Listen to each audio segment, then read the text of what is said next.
Hello, good evening, and welcome to the Talkin Kop. It is Sunday night. I'm Gav, that's Matt, and that's Seany, and we're going to talk all the stuff around Liverpool.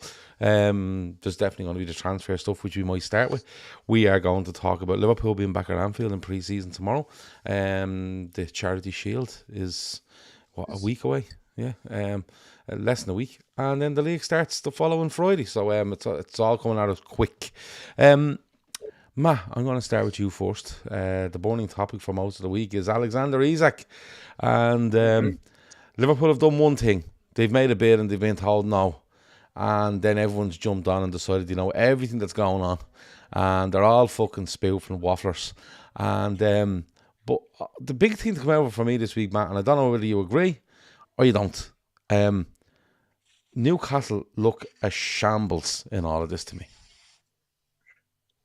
Yeah, it's a few people, myself included, have said it that it's their kind of Coutinho moment. Like it's a real sliding doors moment for Newcastle United Football Club under this ownership, and they've managed to find a way of closing their own ball bag in said sliding door. Like they have messed it up so badly, just Yeah.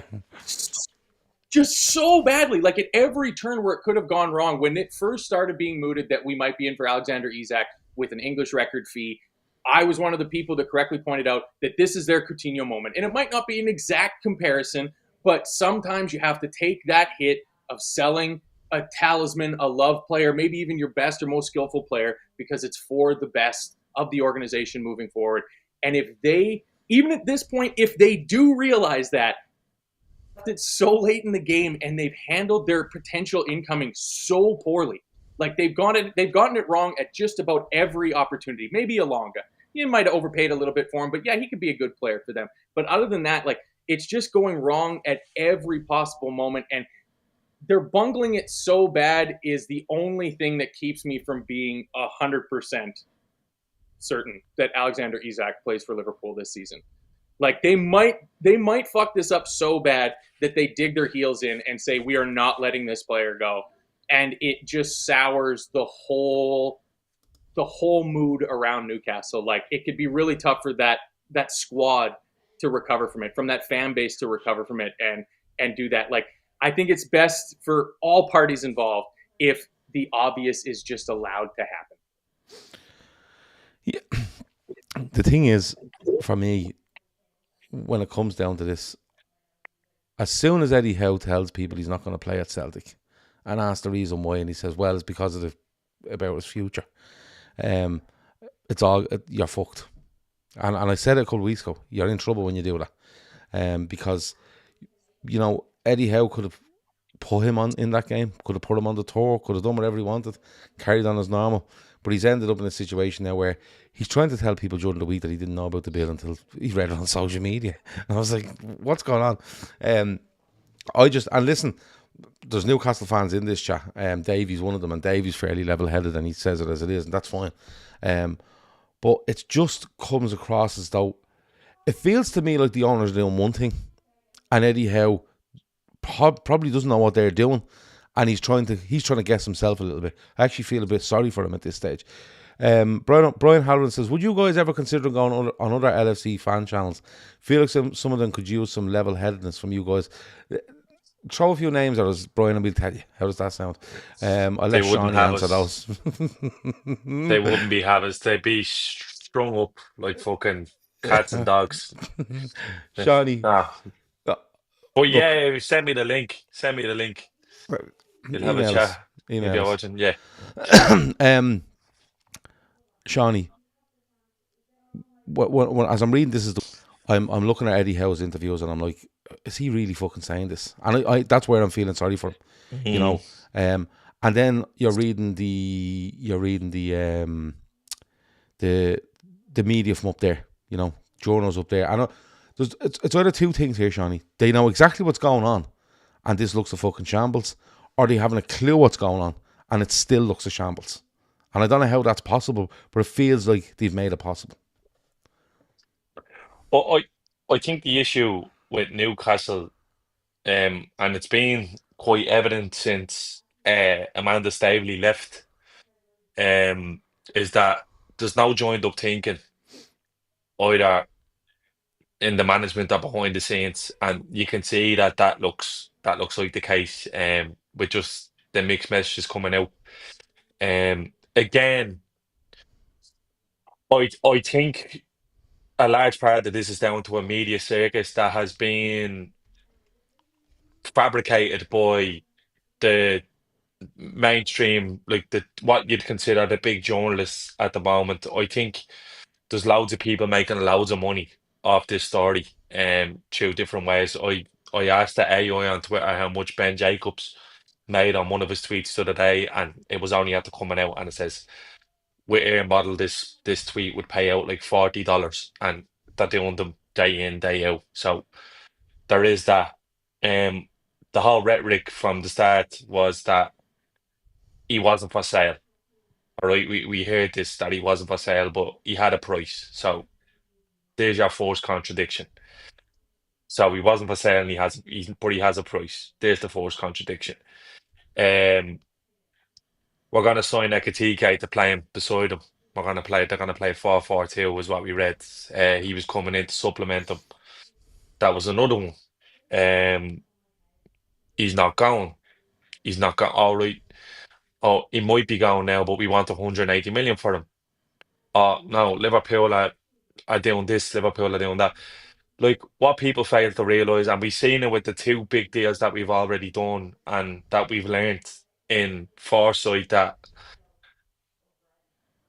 these deals, this like Liverpool didn't ring Newcastle in the first week of June and say, we want to sign Alexander Isak. What's the story?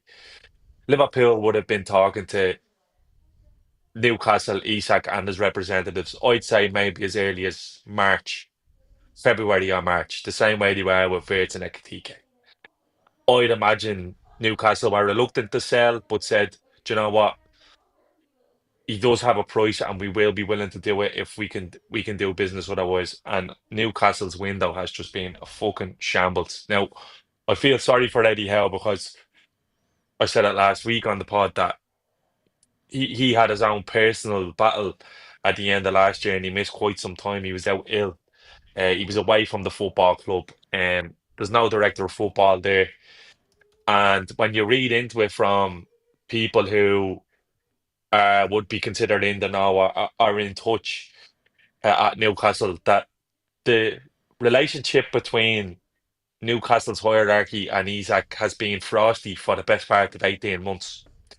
They actually tried to sell him last year to Chelsea, believe it or not, and it didn't come true. What happened originally was, after his good start in the league, it looked like Amanda Staveley had promised Isak a new contract on £180,000 a week. Paul Mitchell then came into the picture and said, we're not giving him that deal because he has 4 years on his contract, and that we renegotiate you in the summer. When it came around to the summer, Newcastle hadn't got the money to pay him for a new contract. And this was last year. So he had 4 years on his deal, and Paul Mitchell said, you're not getting an extension. So I'd imagine Isak said, you know what, fuck yous now. I am going. And if a decent enough bid comes in, you should let me go. And Newcastle would have said, yeah, we will. But Newcastle have just been so like, honestly, they've had a fucking shocker of a window. A shocker of a window. They can't close down. Honestly, honest to God, they couldn't finish a wank in a single bed with Moya Jama, for fuck's sake. It's getting out of control at this stage. Johnny, can I ask you a question?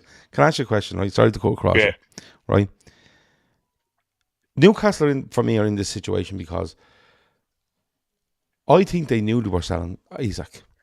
I'm actually coming to the conclusion they knew they were selling Isak. They did, of course they did. And the reason being is, but let me put this to you. They were going after James Trafford. They were going after Joe Pedro. They were going after Elanga. And you're looking there going, right, if you do them three, you're looking at about £140 million. Right? Okay? They don't get James Trafford. They don't get Elanga. Or sorry, they do get Elanga. They don't get Joe Pedro, right? And now they're sitting here going, what are we going to do with Isak? We've painted ourselves into a corner here with Isak. Yep. We need the Isak money, okay? Because now we're going around and we're saying to Brentford for Visa going, we'll give you 25 million. And they're going, fuck off, right? Now, one thing I will say is that I think Red Bull and Benjamin Sesko are fucking pulling a stroke here, right? I will say Oh, that. bit I majorly. will say that for Newcastle, but they're pulling a stroke because Newcastle, if they knew they were selling this player, should have sold him at the start of the summer, right? Forget it. Just go in and go. Listen, Liverpool, he's yours. Okay, he is yours. We're going to do James Trafford, Elanga, and Joe Pedro. We're going to go off and do them three, and as soon as we get them done, and no one has any problem with or wondering about Isak, then you go and do it. But the longer it's gone on now, they're sitting there, and everyone and the dog on the street knows the Liverpool are going to give them 120 plus million quid for Alexander Isak, and now Brentford are going, well, you can give us 50 now. And now Sesko's going, well, listen, haven't you got the Isak money now? Right? Plus you've Isak's wages. I'll have all that as well. So they painted themselves into a corner. But one of the other things, Shawnee, is... But Gav, just all of that is 100% true. But I don't know whether any of you seen it. I watched a bit of Newcastle today. Whether Isak stays or goes, they have so much work to do in the next 3 weeks because they're miles away, they're miles off, and Willock is out now. They have so many problems. I know Matt said already about it being a Coutinho moment, but this is the thing, Matt. This is where ego comes into it. It's they haven't allowed themselves enough time to say, okay, do you know what? Isak's gone. Look, th- you can frame this a different way, right? If they sell him. They say they sell him May. We know he's coming in May and he signed in May. They might get Ekatike because Liverpool are in a position where they probably think they don't need Ekatike. If you know what I mean, you know what I'm getting at. So they've shot themselves in the foot with the regard here. I totally agree with you with Sesko Gav. It seems like a fucking circus. Arsenal walked away from him for the same reason because apparently his agent was a fucking spoofer. And they're being led down the garden path here. They've matched what Leipzig want, and it's still kind of just dragging on and dragging on. And United are trying to flog your man Hoyland so they can get the cash up um to buy him. Sesko. Yeah, Tesco, do you hear me? And what's going to happen is, and I said it on last week's pod, like it's going to get to the rounds where Newcastle are going to be got like. I think this Isak thing could drag on until deadline day. Genuinely, I don't really have an issue with it because we are covered in terms of Ekatike. I have no problem with him starting the season, but I genuinely reckon it could drag on that long because they haven't been able to tie anything down. They've gone overboard here. Sesko doesn't want them. They couldn't get James Trafford done. Joe Pedro was the number one target. They failed again. We're going into all of this shit. Like they've shot themselves in the foot at every turn. And I'll echo again what Matt said. It's one reason why I'm not 100% certain that we signed Isak because they're just so incompetent. And they'd be so stupid to turn around and think that, do you know what we can do? We can just keep Isak for the season and we'll get 70, 80 for him next year. And it doesn't work like that. Look at the state of Anthony Gordon last year because he thought he was going to Liverpool. He wasn't half the play, and he come out and said already. I was terribly affected by it, and it looked like I was down, and then it didn't happen. And they've been a shit show. And the fact that they've let like homegrown players like Elliot Anderson walk out the door, it shows you what's going on there. Again, it's the PIF. People confuse the idea of having loads of money, of having loads of know-how. Like it couldn't be further from the truth. They've gotten this so wrong here. Look, there's no joined up thinking. Eddie Howe saying, I don't know what story he is, I don't know where he is, and then oh yeah, I'm finding out from the media. He knew the whole time. They knew the whole time. And I'd say behind the scenes, Eddie Howe probably has some sympathy for Isak as well, because any promises that we were made had been taken away from whether they're gonna give him a new contract or re-strengthen in the summer. So you can't really Or blame sell him at a Isak. certain price. Yeah, yeah, yeah. And then Liverpool are the bad guys for bidding 110 million. And then the rhetoric was we bottled it when Liverpool were actually trying to do Newcastle a turn by saying, do you know what, we'll probably pay you 135 and we'll do the thing where you get that over 5 years. But we're actually willing to give you 80 this year so you can go out and splash right now and get the player you need and then turn out and reject it. And do you know what? I actually admire everyone saying they were confused by the Liverpool stance and the thing that came out. It just seems like to me that Liverpool were like, do you know what? I'm not getting into this shit of going 110, 120, 125, and you just rejecting every bit, every bit. When you get your house in order, give us a shout and we'll trash out a deal because we're not doing this in the public because it Yeah, doesn't serve anyone. And yeah. what and I've said it myself, and again, this is just my opinion. I actually feel like that the relationship between Newcastle and Liverpool is way more cordial than people would be led to believe. I think this whole thing started of the Geordies being wound up by they framed the whole Ekatike thing as a power play, as Liverpool saying, if you don't give us Isak, we're going to take Ekatike. When I think Liverpool are going to do two anyway. I think uh, Ekatike turned down Chelsea at the start of the window because he was waiting for someone else. All right, everyone was going. We think that's Liverpool, and Liverpool are going to leave that way. Newcastle come in, looks like that deal is advancing. Now Liverpool will actually come in and say, no, we're going to take him. We're actually bringing him in because you're part of our long-term vision of what we want to do, and that's why we want you. And Isak, you were the same. And if it becomes a situation where you're available, we're going to buy it because we've already talked to Newcastle about this. So they may have had to move on from Ekatike. Who else did you try to sign out and they missed Joe Pedro. after Joe Pedro? Yeah. And they just that's the case. And I think it's gonna get to the last 2 or 3 weeks of the window and they're going, do you know what?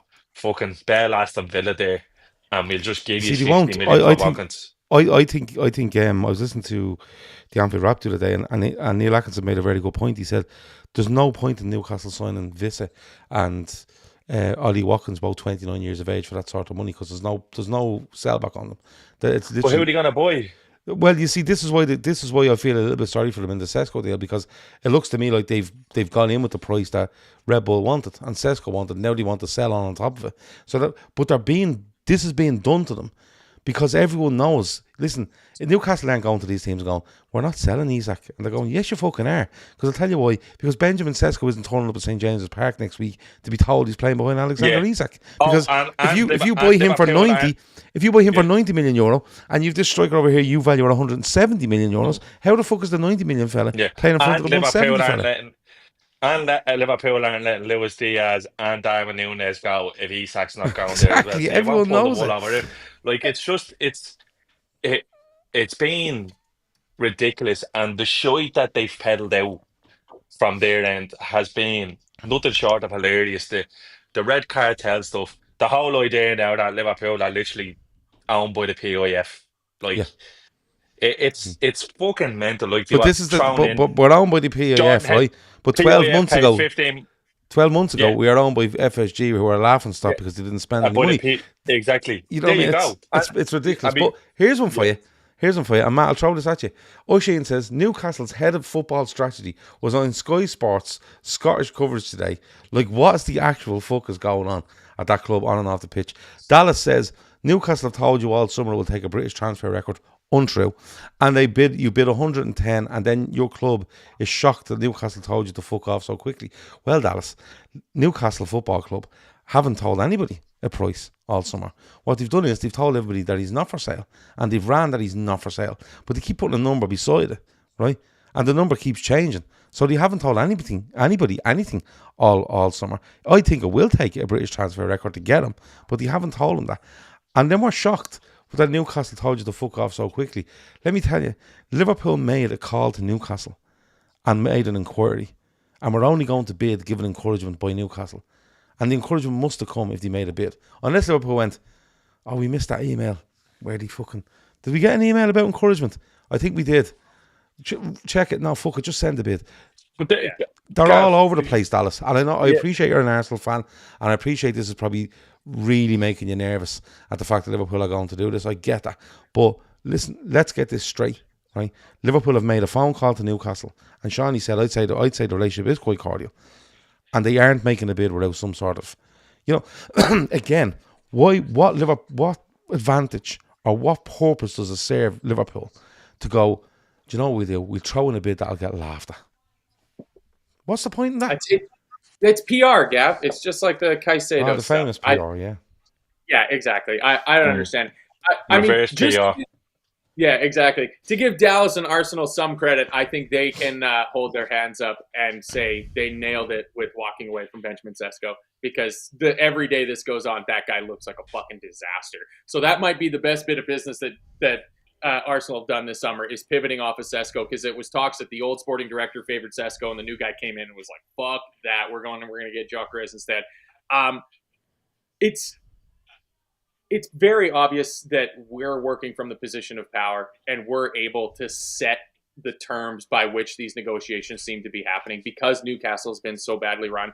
And I want to apologize, especially to Davey and any of the other Newcastle fans that are in the chat, because I think they were so close. I think they were so close to finding a perfect middle ground between the City model and the FSG model. They came in their first January and they broke the January transfer record. The first January that they had the Saudi money involved in, they broke a record for the most amount of money spent in a January window. But then they've kind of gone under the radar while at the same time still spending. Do you think $63 million for Alexander Isak, big money on Tonali, big money on Bruno, but they've done it right. They've not got the Robinhos and stuff like that. And they were so close. And to drop the ball for all these different myriad reasons, like there was one comment in there, I think it was from Davey, that was saying that like their head of sports strategy or something like that is really sick and is about to resign from his position and stuff. Like there's so much turnover and turmoil in those important roles in the upper echelons of management at the worst possible time. And to use the word opportunistic, which is what Richard Hughes and Michael Edwards were talking about when they all came back into the fold last year. We spent 12 months getting all of our ducks in a row, letting our manager, who we know that it's a great bet to back the guy because he fucking only went and won the league in his first year with no extra help added into the squad. He's now able to say, this is what I need. This is what I want to take this team to a better place. We have our scouts in place. We have directors of football that have these vast contact networks everywhere. And we're being opportunistic, not so much maybe for the price, because it's going to cost the king's ransom to get Alexander Isak out of Newcastle. But the opportunity is now there for us to go and get the top scoring number 9 in the league last year. And if we don't get him, if the worst case scenario is Benjamin Sesko goes to Manchester United and takes his toxicity to the most toxic place in the Premier League, and Newcastle force Isak to stay and maybe add a Johan Vissa to back him up and take over for Callum Wilson's minute, and we have to keep Darwin Nunez or maybe keep Federico Chiesa, somebody like that, and let Hugo Ekitike lead the line, that's a pretty fucking good worst case scenario for us. Like we're grand. Like if it goes poorly and we don't get Isak, it's not the end of the world. I still think you got to look at us as favorites to go and defend as league champions again this season. But getting him is just the cherry on top. And we seem to hold the cards. We have the money to pay Newcastle. And so that comment there from Dallas about like only offering 110 million, you don't know the way that that's broken down in terms of how much of it's going to be upfront and how much of it's going to be paid out in installments. Because you can see teams that dig a hard line. We saw it with Szoboszlai, is they needed the money upfront. So they had to go and take a loan out to get that money to pay it upfront. They're willing to pay the interest on taking that loan out to have the, whatever it was, 60 million or something like that, to activate it and buy Szoboszlai with all the money right there that day. We've got the ability to do that. So it's just, the ball's in your court, Newcastle, and you're throwing away a beautiful opportunity to go and be able to spend big money and have the influence that having those super rich owners have while still working within the constraints of the PSR system in the league. And they're just fucking it up. So, Davey T is in the chat. So I'm going to read out, because from a Newcastle perspective, he says, the fan base is more disappointed than angry. Some are bell ends on streams. Fair enough. Mind you, I've had a lot of LFC having a go of me as well. But not on here though. Healthy debate is the way forward. He reckons Isak is sorted this week regardless if we get a forward or not. There's no way back. Andy Howe was never head of recruitment. He was landed with it when Mitchell left. Another Eels cock up. And Seany, very fair from Davey as always. Seany, I'll follow up there when Dylan O'Rourke says, and I'm going to say apparently at the start of this because you'll realise why in a minute. Eddie Howe has said that Isak will have to earn his right to train with Newcastle again. It's literally the one thing he doesn't want to do. He's been in Spain with his phone on airplane mode for the last 2 weeks, right? Yeah. Look, I'll tell you what that is. But this is why the Eddie Howe thing is mad to me, Johnny. He's literally sitting there telling you he doesn't know about a bit. He wants Isak to stay. He took him out of his game for his own fucking mind because the stuff around him. Left him off a tour. Right, definitely. He went to Sociedad to train. He's not doing that without Newcastle giving it the okay. He's coming back. Eddie Howe was saying, hopefully he will come back. Hopefully we can. I'm hopeful maybe we can keep him. And then this is coming out. Well, he has to earn his right to train with Newcastle again. No, he doesn't. He's employed by Newcastle to train with them. Right. So if you're going to have it one way 1 week, you can't turn it the other way the next week. And Shani, this leads me on to, because I don't know where Eddie Howe is and all this, because I don't know fucking Eddie Howe. But I can tell you one thing: there's journalists there, and they're absolutely spinning yarns on a, like not even on a daily basis. This is every 6 to 8 hours now, and the desperation I've seen from some of them So, to get their narrative and their fucking story out there to make money off it is it's wow, it's fucking hell, it's unbelievable. Gav, what did I say to you on Friday? You text me on Friday about 2 o'clock, didn't you? I Asking did, if and what did you say? Will we do a show on Isak tonight? I did. And what did I say to you? Don't, because loads more is going to happen on this. Let's leave it till Sunday. That's why you're the head Yeah, of scheduling, Shawnee. and Here at Talkin because Kop I Towers.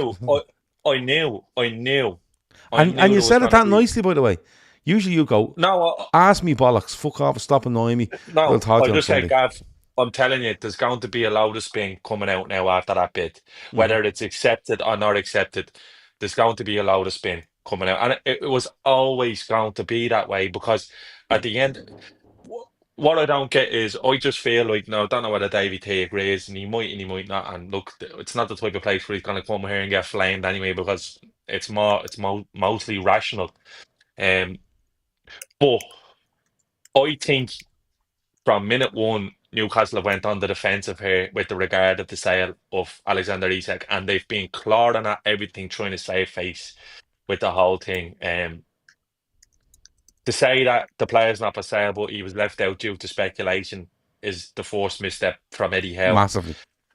It's just, and from then it's just snowballed, and it's just been spiel after spiel after spiel, and you just kind of always when you read between the lines, you'll see where the truth lies more or less. I think when I read Eddie Howe's quotes there about needing to come back and having to walk and earn the right to train for Newcastle, part of me went, "This is done. He's toast." And exactly what he's doing now is Because when he he's doesn't saving train on face. Tuesday, they can say he's Yeah, not training. exactly. Yeah, because you don't say that about someone who's after being off training in Spain when you allegedly didn't know that he was there, who didn't travel on a tour bec because he was carrying an injury, even though he had a scan that showed nothing. But So he didn't go on if that he had tour. an injury, why didn't he No, say he had Lewis to sell Hall, the game? He Lewis had an Hall, yeah, injury. yeah. Well, yeah, exactly. It's so, and it just looks like to me that Hell was going, all right, I'm gonna need to make it look like now we're ostracizing this fella, and he's not allowed back in the squad because he know he's gone. And that, but And on top you of have that, to go on the assumption there yeah, that yeah. I mean, these journals are actually have their their head in the game here. You yeah, know what I no, mean? but they don't because it looks like that they're being. It looks like they're being fed a line from someone who's not Eddie Howe, in my opinion. It looks like to me a very rich person with loads of money and a huge fucking ego who can't buy his way or control the situation to their liking, putting out spin to kind of try flip the narrative on its head. Mm. And that's what I get from it. Like I just it, the whole rhetoric has been mad. I just can't believe how badly Newcastle have fucked this up. Genuinely, I can't. They've royally made a bollocks of it. And then they turn around and say Liverpool's approach. Like the Liverpool side has been consistent the whole time, and you'll know by who's saying it. Ornstein, Joyce, they don't say things willy nilly. They're fed direct. Alex Crook is fucking Richard Hughes' mate. They're fed direct lines by him. Yeah. Literally listen. Them fellas are Richard Hughes is moonlighting as these fellas in the media, telling you what he wants you to hear from the Liverpool side. If we get encouragement to bid, we're gonna bid. As simple as that. We bid. They told us to bid. They were getting frustrated that they hadn't bid from us because they want to know how much money they're gonna have to fucking to fork up. I reckon that's all well down the line. I said it already. I reckon this gets done for 125 million pounds up front with 10 million in add-ons, achievable add-ons, and it works out around 135 million pound, and everyone shakes hands and walks off. Whereas they just might have a sore arse at the end of it because they've left it out the fucking window. Yeah. It's been they've been an omni shambles, honest to God. And when you look at the stuff at the Tesco, the player needs 24 hours, 48 hours. It's not. The player needs to wait for long enough for United to be able to drum up the funds so they can put the bid in and you can go there. It's fucking stupid. They've been made fools of. And then it like telling us what we're doing is wrong.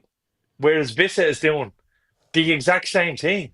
He's refusing to train. He's not training. He wants his move. Like, you know what I mean? It, it's beggars belief, really. But And you it's know how what? it's how it works, Shawnee.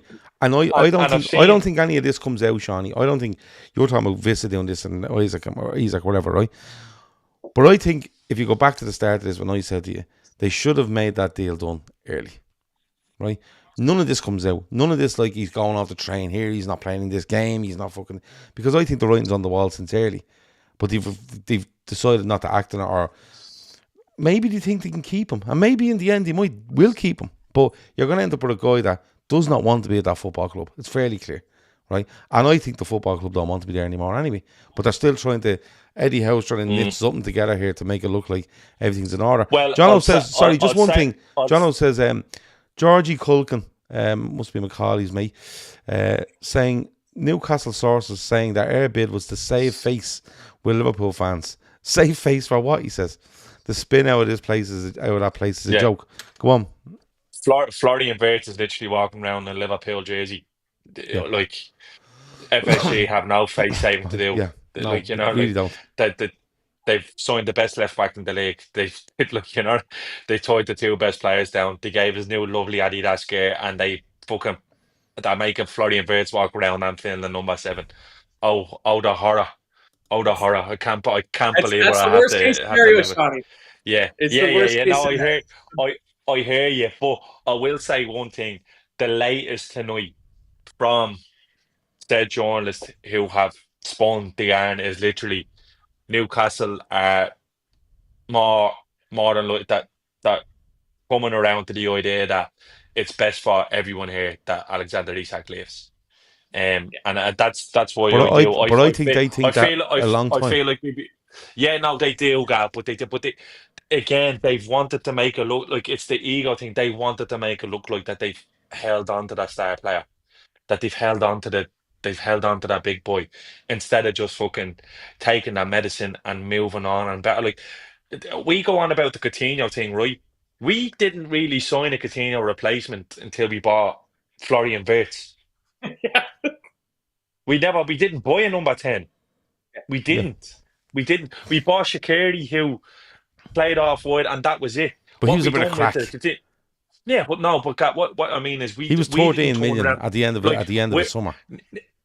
and this is where I think it's very short-sighted from Newcastle that they're thinking, I'm not selling Isak unless I can get another fellow who scores me 20 league goals. No, you don't do that. You sell Isak and you buy a Scalvini. You buy a top level keeper. You buy someone to win there, where I think is probably the best, most balanced midfield in the league, to be honest with you, with the three boys. I think it's phenomenal work what they done there. I think that squad building was perfect. You take your medicine and you go, okay, we might not be able to buy a fella who's going to bag like Isak, the highly unlikely we will. Can we take someone from the league or off the continent that we can build, and that's where the Sesko thing makes sense. But can can we buy another right back? Can we buy a centre mid? Can we buy a right winger? Oh yeah, like can we? Is there a world where we said it last year when we were doing the whole things with who stays and who goes, and I was always up the idea. There's a world for me where Trent Alexander-Arnold leaves in the summer and Liverpool are stronger in the following season. And that's exactly what we've done. And I think that should have been Newcastle's outlook all along. Is there a world where we sell Alexander Isak and we look back before the first game week 1 of the season and say, do you know what? We're in way better nick this year than we were this time last year because we've taken that record bid and we've refunneled it back into the squad. And what that's done for us now is that hasn't only enabled us for this window, it's enabled us for January and summer coming because the fucking PSR cloud that's been hanging over our head since we come in the door is gone. And we actually have a chance now of kicking on again and getting into the top 5 again and being a perennial Champions League team where you're in it every year. But what they've actually done now is they've kicked the fucking can down the road because of their ego. And there's a chance they could end up with their star man want away where you're saying, just give us 6 months until we do something till January. They end The rest of your squad, they end up in a worse yeah, the PSR rest, yeah, position next year. yeah, exactly. The rest of your squad is depleted because you haven't been able to pump money into it. And then this time next year, you're going, all right, lads, How would you feel about going to fucking Baku every 2 weeks because we're playing in the Europa Conference League because we Pack didn't you do every enough? 2 weeks. Yeah, yeah, yeah. Where are you playing? We're in Azerbaijan again every Thursday for the next 6 months. So that's the way it is. A Conference League. Oh, do you know what? We're fucking playing Dundalk in the Conference League or whatever it is. And that's why I can't believe how short-sighted they've been. And again, this comes down to what's going on in the background. We seen it, lads. We seen it. Jurgen Klopp, the man of our dreams, got all control of Liverpool, and it went to bollocks. It went to shite. It all went out the window for 18 months, but we are able to pull it all back together and get it back on rails. The shite going on in the background at fucking Newcastle has killed them. It's absolutely killed them. And the shite that they're telling the journalists has just gone further away. And I'm being deadly honest now, right? Why would you sign for them? You see, I think the proof. I think it's a great question, but because Why well, is it that? If Benjamin Sesko signs for Newcastle, it's because they've offered him. Well, they've offered the club the money and the sell on, and they've offered him the most money. That's the truth of it, because it's been I think flying around about him. Cesco's Go on, gonna man. get done, Gav. Like, just to interrupt, I read earlier that Manchester United are looking at expanding their commercial portfolio. They're going to have P. Diddy sponsor the new water slide at Manchester United World when they renovate the stadium. And as soon as that deal goes through, they're going to give all that money to get Benjamin Sesko in because he's perfect for them. It's Perfect. But you see, this is the thing. Like, I think I'll tell you how the proof will be in the pudding here. If Newcastle sell Alexander Isak on Monday morning or Tuesday morning, wherever it might be, right, to Liverpool for £120 million plus 10 million add-ons, let's just say, right, I guarantee you their spend from here doesn't go over £120 million, right? And they'll end up in a worse PSR situation next year than they are now, because I think what they're trying to do here is they're trying to do, instead of bringing in 2 players, I think they're trying to do 3 for the money they're getting for them, and it's never going to work for them. It's never going to work for them.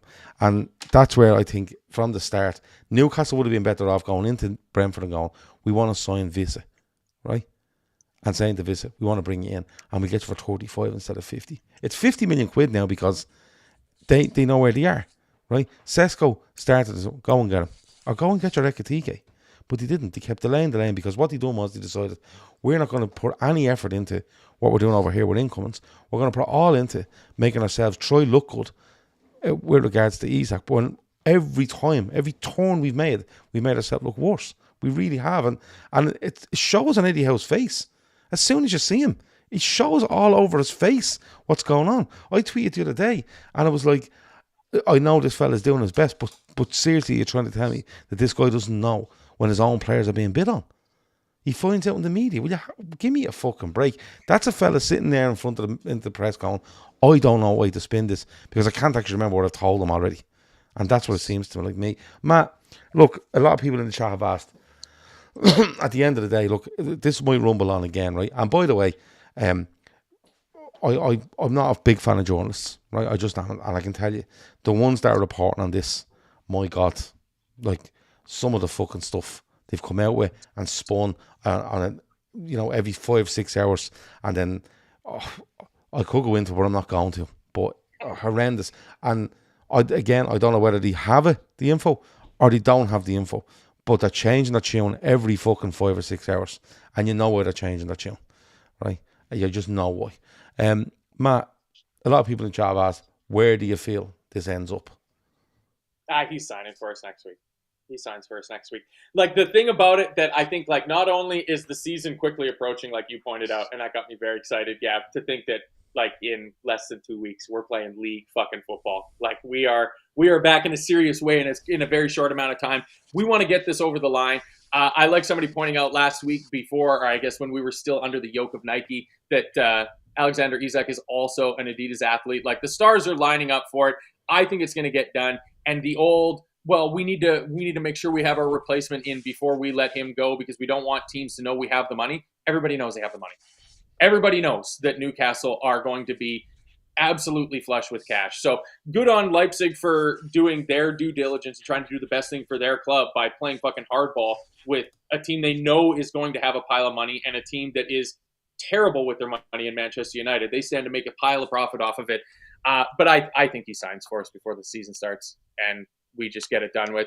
And they have to settle for, maybe they get Sesko over the line, or they panic and go with Vissa and Dominic Calvert-Lewin, and I don't know, Divock Origi's not getting any minutes at fucking AC Milan. Like, maybe that's the way that they go in pure panic, because he's going to leave and they're going to need a striker, and they don't seem capable of signing anybody that's a big name. And that's the thing that's kind of gone under the radar here.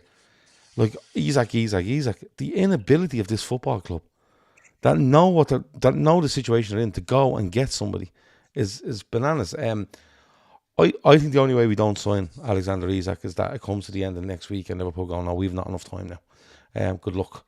We're moving on to our next target. Sorry, Alexander, we tried our best. We put in a bid. You know what's gone on there. They can paint us whatever way they want, but we've done our absolute best. These people are mad, and we're going to move on, and we're going to look at Rodrigo or whoever. We're not looking at Sesko, but we want, and that's the only reason I can see him being a Liverpool player. Seany, for you? Yeah, I think it gets done. But I just think it's gone too far down the road now. I think Liverpool are very completely calm on it. I think you would have known already. We would have moved on. I'd say there's definitely contingents there. I'd say they're definitely saying to your man Rodrigo, look, if it doesn't work out, we might have room for you here. But I do. I think it gets done. I just don't see a way back from at Newcastle, and I don't see anyone else around having the money to buy him Mm. and that want them. I think Liverpool have done. I think Liverpool have done everything correctly here, to be honest with you. And I'm not saying that to trigger potential Newcastle fans that'll have an idea. I feel like loads of it has been made of the media. I think a whole thing started with this Ekatike power play thing that wasn't real. It was pure fabrication. But yeah, I think by the end of this window, uh, Alexander Isak's a Liverpool player, and who's leading the line for Newcastle? I don't know. It could be a man fucking Paul Mullen that's playing for Wrexham, for all I know. Could be anyone. And I don't really care, to be Yeah. totally honest with you. But I feel like they've backed themselves into a corner now, and I wasn't as confident until I seen Eddie Howe's quotes today, because that looks like for me a fella who's trying to better his own position based on he knows what's coming down the road. Yeah. You want to go on strike this, that, and you're like, well, you won't fucking train for me. Whereas Isak's going, oh, wait, will I not? All right, no worries. Yeah. Because I'm out here, and you know, and I know. And look, do you know what? He might well rock up and train, but there's no way he's going to stay there, because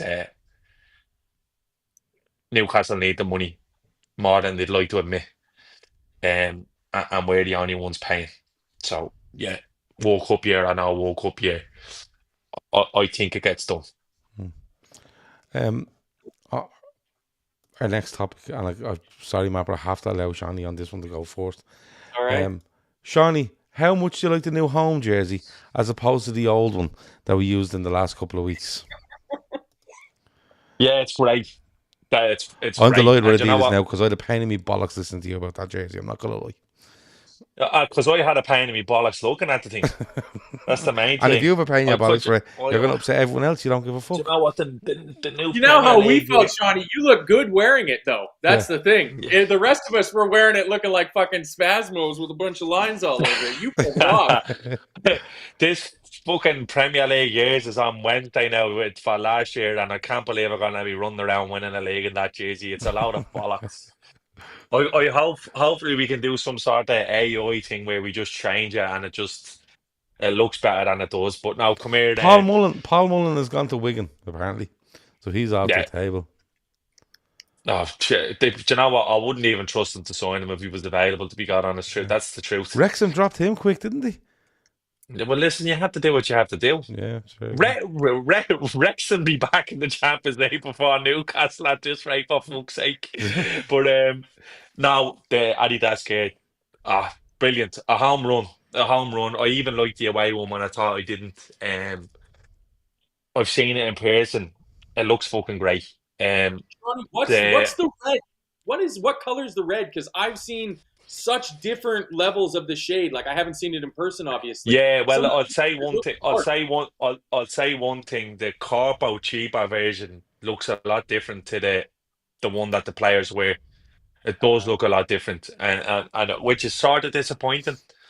But I think, look, listen, 2 or 3 months down the line, these kits will be duplicated to near perfection in a market somewhere in that region of the world, and you'll be able to get it for a lot cheaper than it's readily Jesus, available you for done now. well there, Shawnee. Go on. Yeah, that was quality, wasn't Yeah, yeah, I was it? waffle. It's very yeah, it's nice. And the long sleeve is just fucking do you know what? Adidas, we were shy wearing Adidas when I was growing up. We were mostly crap in them Adidas jerseys. But yeah, fucking I'm delighted. And they knocked it out of the park with the announcement video. I don't know anyone like does it It's I great. don't know if there's any Twin Peaks fans in the chat or David Lynch fans, but there was David Lynch all over that reveal, which I fucking loved because he's one of my favorite directors, Twin Peaks. I loved as a series. It was weird as fuck. But I just loved the little homage in the what they did, the few bits you had Ian Rush, you had John Barnes, Sandy Hippier was there, obviously Kenny Dalglish was there. Um it was brilliant. It was brilliant. Now I don't know what Steven Gerrard must have pissed on someone's chips because the fella was literally synonymous with Adidas and Liverpool, and he was nowhere to be seen. The poor bastard. So he was probably up on the local pub up the road from me on a 3-day bender, which he's been known to do in recent years, which is a bit fucking mad, and has actually been used as a slagging point for me, where me lads turn around and go, yeah, well, your best ever player is up in the back of a pub in Trimnet out of nut the last 3 days on the piss, and I'm kind of like, oh, yeah, so what? Like, what happened to George Best? We won't get into that, but he's your best ever player, and fucking he'd more livers than fucking league winners medals. The cunt. There you go. Sorry, I had to get it in. I'm sorry, Gav. Yeah, okay, boy. It's like Tourette's. I'm delighted with it. I'm delighted with it, and I can't wait for the third one. And I seen Zara or next or something put the third one. Well, Liverpool are fucking massive, aren't they? Well, Yeah. massive. It's you. It's Are we mental. selling our It's third kit great. in Zara? Next had the fucking talk here up already, saying Have here's the we? Liverpool talk. Yeah, it's the Right. green one, by the way, Ah, and it looks great. the green one is Yeah, going to be the green one is going to be the nicest jersey that's ever been made. yeah. But look, I do you know what, honestly, Gavin? we should play in green The at home. We should play at home in the, green. It's that yeah, good. the gold badges, the fucking, it's just the bollocks. It's Yeah. the dog's bollock, and I can't wait to see the boys tug out in and out tomorrow. It's good times. We're away from that dog shite night kit. Honestly, it was annoying me way more than it should have been. Way more than it worse than any Warrior one that Warrior done that thing was. It was fucking awful. It was like your man behind the counter and five guys selling you chips in it. And we had fucking Virgil van Dijk running around now. I'm like, the cheeky. The fucking cheeky. Yeah, it was a load of bollocks, but now I'm delighted. Good. Well, I'm glad you're over. Liverpool are fucking.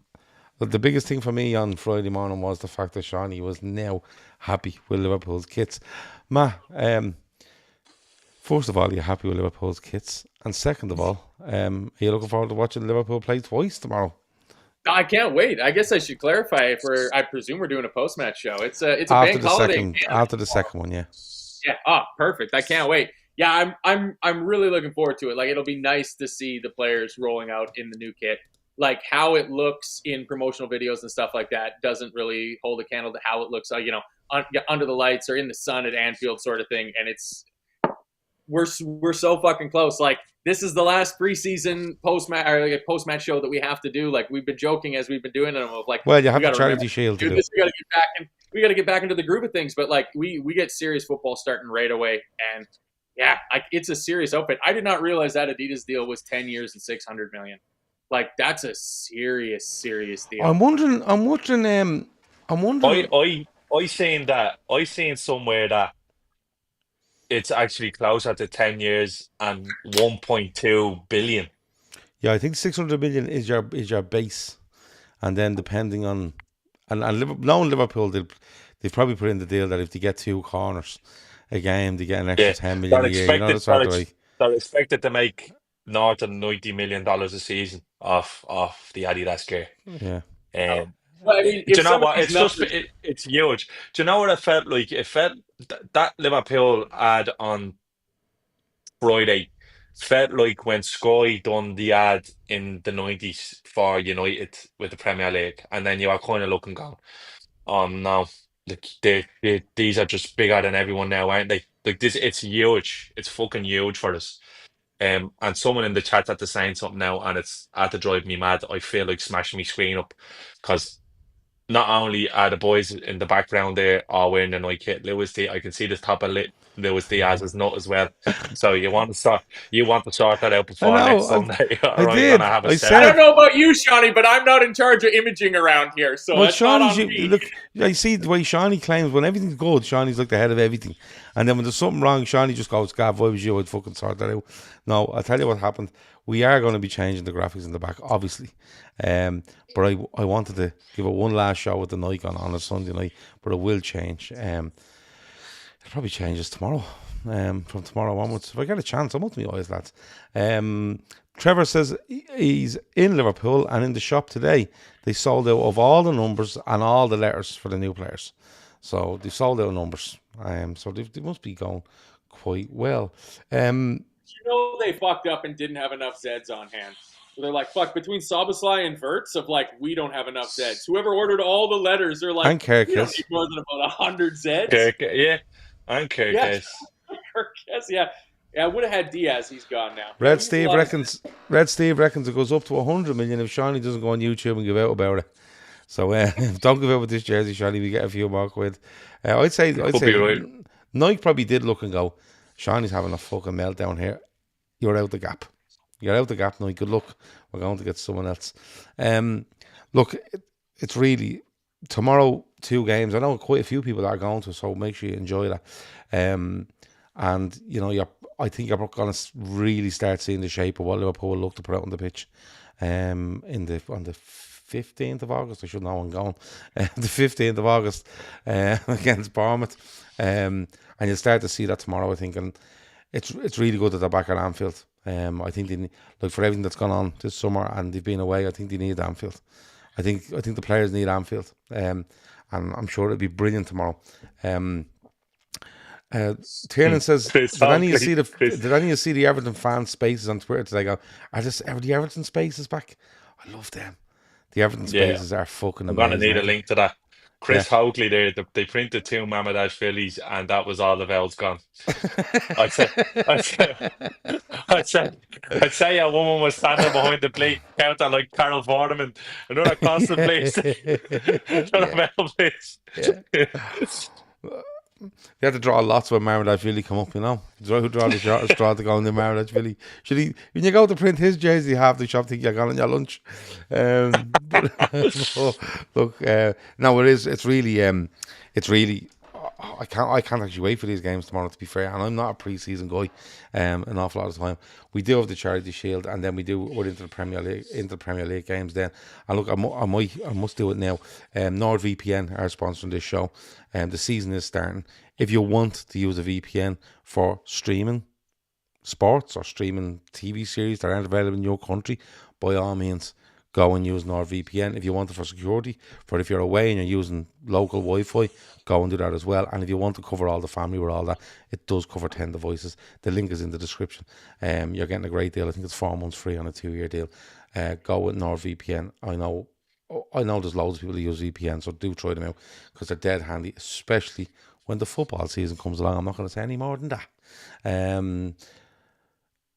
Anything else before we go, lads? I'm not going to get too big into the games tomorrow. You're going to do a reaction show to us, so we'll leave that to the lads tomorrow night. How's Darwin? Darwin, worth a mention. Looks like he's done.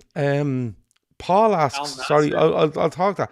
Gav, what's this Egal fella you keep retweeting? He's got the maddest takes on everything Liverpool, considering he's not a fan.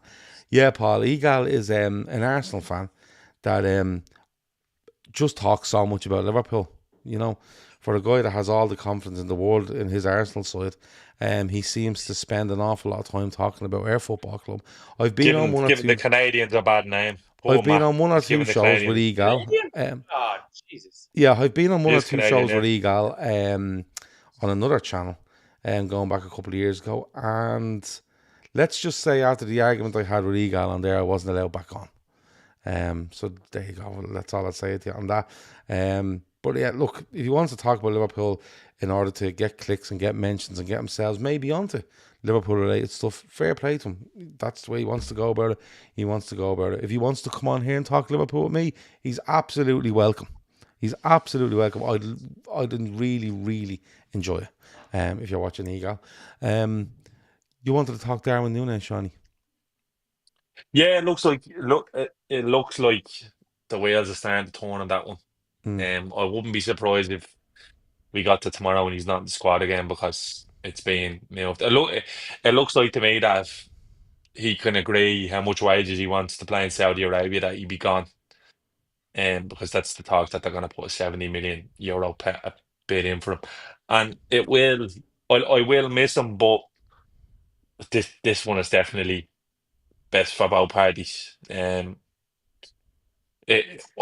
don't think I ever will in the future want a signing to succeed more than I had Darwin, but it hasn't worked out, and I think getting 70 million euros back from him Newcastle. And would be Newcastle won't have fucking him. great. Yeah, well, the best part about it is they are literally paying for it because the PIF are giving us the bread by the looks of it. But yeah, that one looks like it's going to be sorted sooner rather than later. So yeah, that's another one. El Darwin, Mad El Bastard. Do you know what? Darwin, I'm not a big fan of players at his age. At what age is he? 20? Is Darwin about 26? Is he? Yeah. Yeah. 26, 25, 26. Yeah, in around there, right? I'm not very good with Liverpool players' ages. I'm not going to lie. I'm not a huge fan of players doing it like that. Going to Saudi, but I don't think it'd be a bad thing for him. I think he could go there for even a year and get out of the spotlight and then come back into European football with not a clean slate, because I think he's been such a target for so many people that a little while out of it mightn't be too bad for him. But look, Darwin Nunez, if he wants to go to Saudi and he wants to make a load of money and he wants to be there, fine. I thought he would have stayed in Europe, to be fair. I thought, but again, Liverpool have set a 70 million euro price, and if you want to play it, pay it. And the only ones that seem to be able to pay it is the Saudis, and the only other ones looking at them are two Italian clubs, and we know how they deal with money. It's a tenner a week for fucking so long, and we might buy him at the end. We don't know, but there you go. But I think a move to Saudi Arabia for Darwin Nunez works out perfectly fine for him. It lets him bang in goals for fun. It lets him use his superior physical traits in a way where he's going to be able to really be a star, I think, in that league. But he'll still be easily selected for the Uruguay squad. So if there's some sort of agreement worked out where he only has to put in partial effort for his club team, but he can devote himself for fucking Uruguay, not a bad shout for the next World Cup, because Darwin Nunez playing for Uruguay is a different player to the Darwin Nunez we were used to seeing. The two things I saw today, Gab, that I'd like to get in before we finish the show up are both, strangely enough, Spurs related. Looks like James Maddison might have completely done himself in a bad way, and I wonder if that might start some fairly innocuous though, didn't it? I didn't actually see it, but I mean, all I've heard is normally is. So. He's on the edge of the pitch and he just turns next to his all. He's just hobbling and he's gone. Yeah, it's normally is. ACL normally is, to be fair. I'd say most ACL injuries are non-contact. But I see what you're saying, Matt. Very rare that yeah, I'd reckon there's definitely a dialogue about Harvey Elliott going on somewhere in Tottenham at the moment, definitely. I'd be surprised if it wasn't, to be honest. Yeah, and the other one was, I think it bears a mention because I liked him as a player, was Heung-min Son going off the pitch for the last time for Spurs. I think they can feel very happy about him as a fan base. I think he deserves his flowers from Spurs fans. 10 years at that club, I didn't realize that he was actually there for the full decade. That's pretty rare in this day and age. Like, we're lauding the fact that Virgil and Mo are going to do the full 10 years with us if they see out their full contract extensions they got last season. That's that for Spurs. I think that's great for him. He can go to the MLS now and go play retirement, speed football sort of thing. But that's two big holes kind of missing in that Spurs lineup. I know they've signed Kudus, but yeah, I agree with what Johnny. I think that might speed up an exit for Harvey Elliott, even though there's been almost zero talk about it. I want to give a mention to James Milner, who's taken Red Steve reminded me, who's taken the number 20 at Brighton this season, moving from number 6, and he wants to do so in memory of Diogo Jota, who was passed away a month ago today, I think. I've seen someone mention there earlier, so that time has really flown in, and I seen his wife being presented by the Portuguese Federation the other day with some stuff as well, which was nice to see. And I've also seen his local team, their jerseys at the back now have their names on the back of the jersey, a little bit like Liverpool have the 97 on the back of there. So again, people still remembering and doing these things in order to remember them on a more permanent kind of way, going forward. Tomorrow should be emotional, actually. Yeah, I think so. I think the players need it, though. Yeah. Look, as horrible as it sounds, it does say the world quickly does move on from stuff like that. Like, I seen a video there yesterday of him, and it was one of them things where you're kind of going, Jesus, that's real, and it happened. It kind of flashes before your eyes because we get caught up in the new shiny thing, and I think that's just human nature, to be honest with you. I don't think that can be avoided. But yeah, tomorrow's going to be emotional. I imagine being in the ground tomorrow will be an emotional experience. But like you said, I think maybe the players need it. And it looks like that they're going to honour them in some way, shape or form with the kit next year. Yeah. I think they're going to do something regarding that. So yeah, they're going to have the patch on the jersey for the season. I echo Matt again on Heung-min's son. I think he's the most Liverpool player to never play for Liverpool. I think in a world where Sadio, I think in a war where Sadio Mane doesn't end up at Liverpool, maybe Heung-min Son is. Yeah, he's linked to Liverpool. Is it the summer of 2015?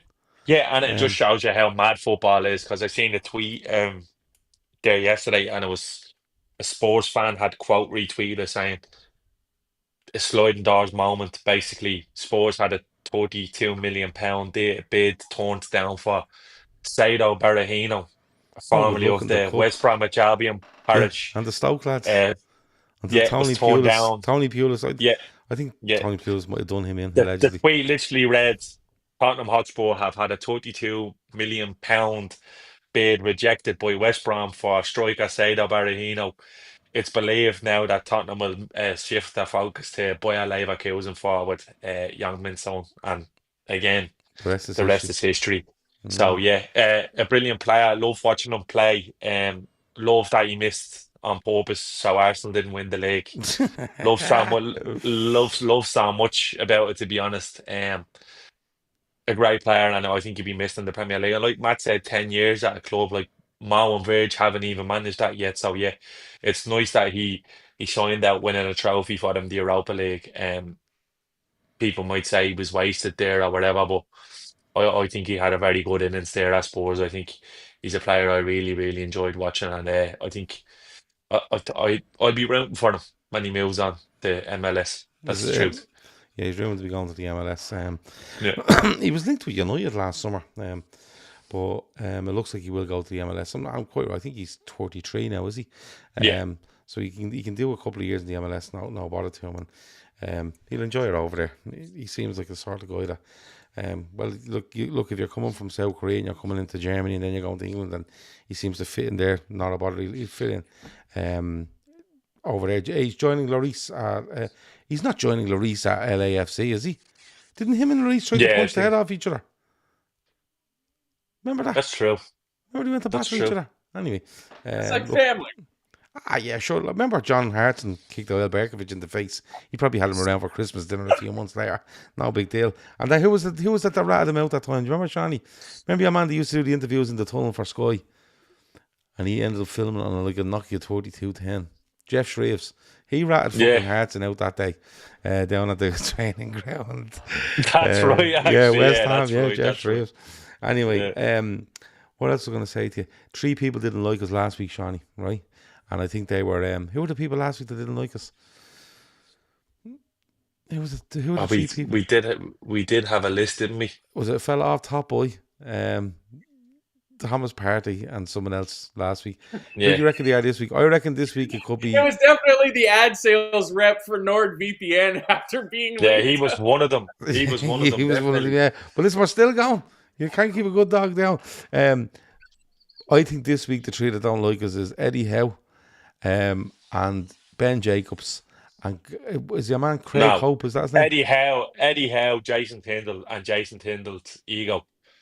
Them 3, his alter ego. And isn't it amazing that you can imagine Tyndall like giving you the daggers now tomorrow, can't you? Walking into the ground, Isak. Yeah. Tyndall's definitely walking in tomorrow. He's walking in with a that job by the end of the season. Yeah. I think Tyndall walks in there tomorrow with one of the long parka jackets Liam Gallagher wears. And he throws loads of shapes up to Isak, knowing the camera's there, and he pushes Isak. He does something. Because it has to be the Tyndall show all the time. But that could be the 3 people don't like us, or else there's somebody else. But we can't please anyone. I'll tell you one thing, they're consistent anyway. Yeah, they are. Like, if I couldn't think of anything better to do on a Sunday night, I'd want to a YouTube video and that's a fucking sorry existence, I have to say. Well, maybe they do have. But here we are talking about them, Shawnee. So they've won in their own calculations, I'm sure. Yeah, in that man's box room. Tuesday. Town, why aren't they in tomorrow? Why aren't Newcastle in tomorrow? The day off. It's a bank holiday, Gab. You can't ask these guys. Not in England. It's not. Holiday. Is it not? No. Oh. Is it a bank holiday where you are? Yeah, it's great. I got the day off tomorrow. Double header, baby. It's the rarest thing in all of football. Yeah, it's a very baseball thing. How are the Brits handing out? How are the Brits handing out fucking bank holidays to countries they own, but not their own? How's that? Probably a bank holiday in Spain where Isak still is. They're on a flight on the way home, says Davey T. So they get tomorrow off. So there you go. Look, we'll see on Tuesday then. Everybody get themselves ready for Tuesday morning. Is Isak in training? What's his name again? Tyndall. What's his first name? It's not Mike Tyndall. Jason Tyndall. Was it Mike Tyndall, the rugby player? Yeah. I got his name mixed up. Will he start the fight with him?